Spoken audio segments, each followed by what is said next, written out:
Welcome to the Piltdown Superman podcast. I'm feeling a bit Duke Nukem-ish today, so come get some.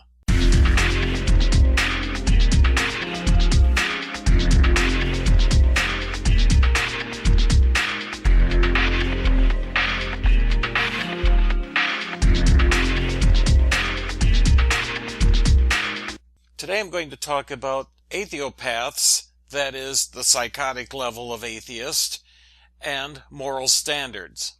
If you dare to stand up for the truth of biblical creation, evolutionists and atheists will be all over you like ugly on a monkey. Several of us can testify to enduring years of harassment and stalkers acting like the creatures that we allegedly evolved from. I think this is increasing for several reasons. One is that they know full well that God exists, even though they do their best to suppress that truth. They know that science is on our side. They're angry about the success of Question Evolution Day. They're also upset about the way Bill Nye the propaganda guy made inaccurate and even false assertions in the debate with Ken Ham, and more. Of course, I won't pretend to be able to speak for all biblical creationists. That's silly. But I do think that many will agree with me. First, I'll tell you what I mean by the term biblical creationist. That God created everything in 6 literal days as described in the Bible, and that creation was recent, probably about 6,000 years ago. We stand on the authority of Scripture. In addition to the theology, there is scientific evidence that refutes evolution and affirms recent creation. But most people don't get the contrary information. They don't receive it. It's not put forth and made available to them. All they get is the cherry-picked data, speculations, assertions, circular reasoning, and so forth to get them to believe in evolution. Actual, observable science and scripture are not in conflict, but they are going to insist on giving you the evolutionary point of view, and a lot of people say, "Oh, science refutes the Bible." No, it doesn't. I believe that anti-creationists do not want you to hear our side of the story. Creationists and intelligent design proponents are actively suppressed and censored on the professional level, including academic freedoms.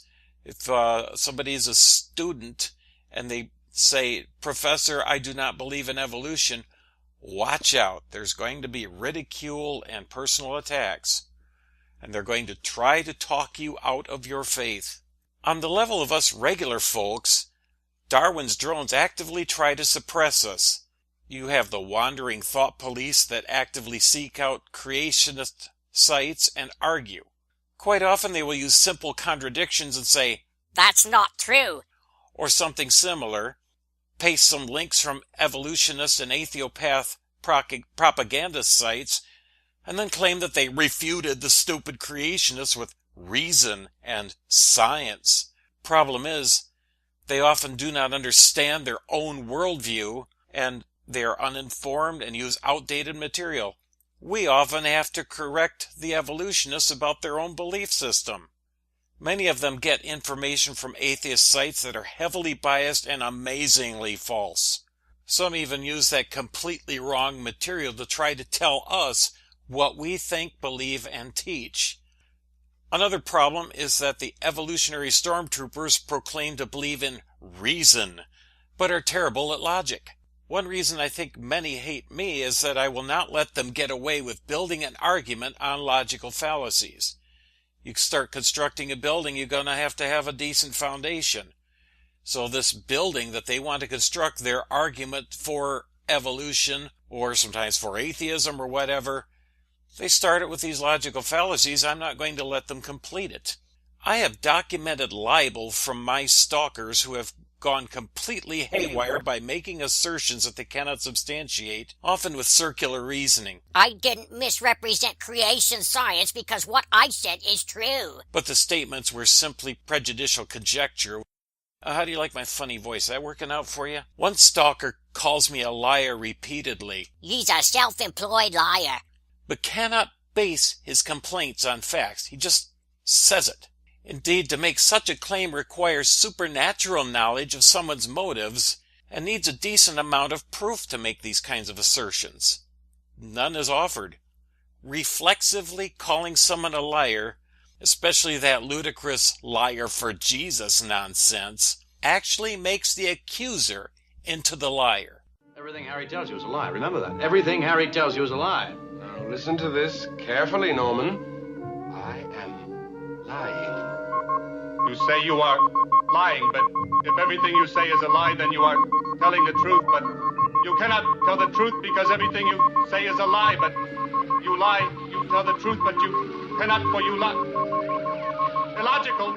Illogical. These people seem unable to know the difference, interpreting the scientific evidence differently than they do. You see it one way, I see it a different way. That doesn't make me a liar. Or the creationist scientists.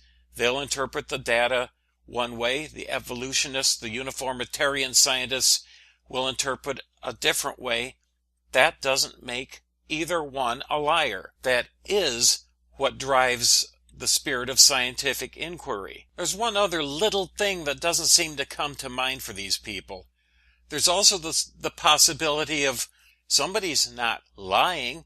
They might actually just be wrong. Don't just jump at calling somebody a liar. Makes you look doggone stupid. But let's try something else. Let's go over to the evolutionary perspective. We are made of star stuff from the Big Bang. Life originated through time, chance, mutations, and all that sort of thing. There is no basis for morality. We're just rearranged chemicals doing what our chemistry tells us to do. You know, survival of the fittest and all that.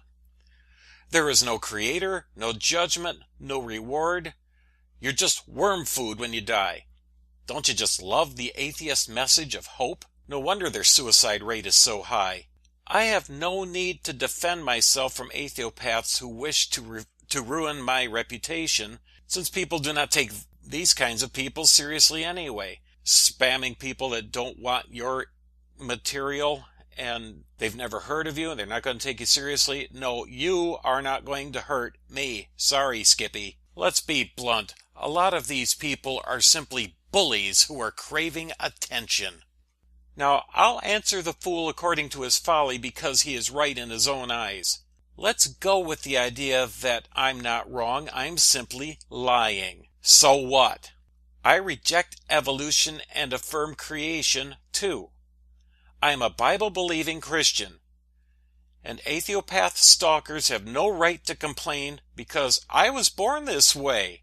It's my chemistry. I'm a slave to my chemical impulses just like everyone else. So these statements are actually being consistent with an evolutionary worldview. The problem is, when they appeal to morality, to right and wrong, they are tacitly admitting that their worldview is fundamentally flawed, and they are actually standing on the biblical creationist worldview.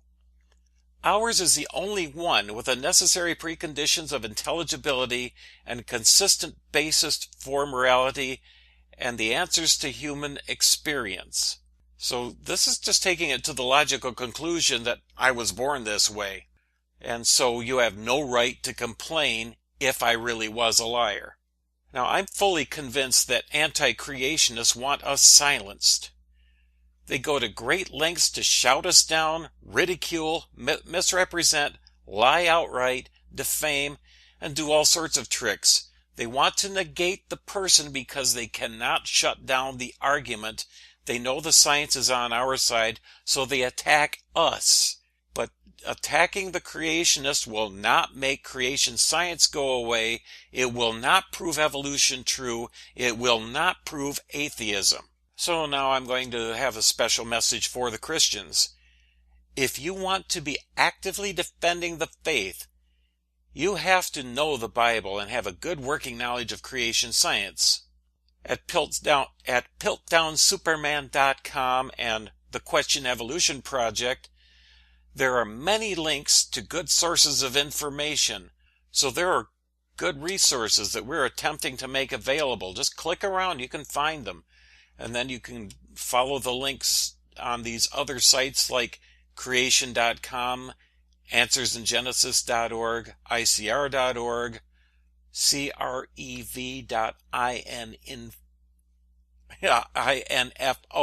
crev.info. Those are my 4 biggest ones that I use. We're making the stuff available. You can learn it, you can get familiar with it, and you can use these resources yourself. Even though Darwin's cheerleaders want us to be experts in every area of science that we touch on, even though they are severely lacking themselves, double standard much? We can at least know where to go for information and provide the links. We can stand firm on our faith, never compromise. Take a stand and be ready.